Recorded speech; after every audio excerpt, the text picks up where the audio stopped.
रक्षा खडसे सावकारेंचा जखमींशी संवाद, काठमांडूतील रुग्णालयात विचारपूस।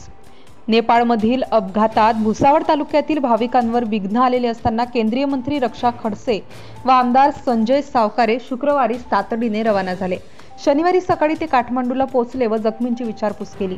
नेपाळमधील भारतीय दूतावासातील अधिकाऱ्यांशी चर्चा करून ते दुपारी वायुसेनेच्या विमानाने जळगावकडे येण्यासाठी निघाले।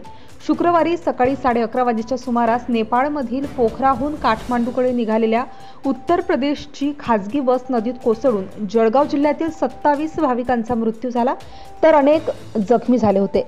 या भीषण दुर्घटनेची माहिती मिळताच केंद्रीय मंत्री रक्षा खडसेंसह आमदार संजय सावकारे तातडीने नेपाळकडे रवाना झाले। आज सकाळी ते काठमांडूला त्रिभुवन विमानतळावर पोहोचले। सुरुवातीला काठमांडूतील रुग्णालयात जाऊन त्यांनी जखमींची विचारपूस केली।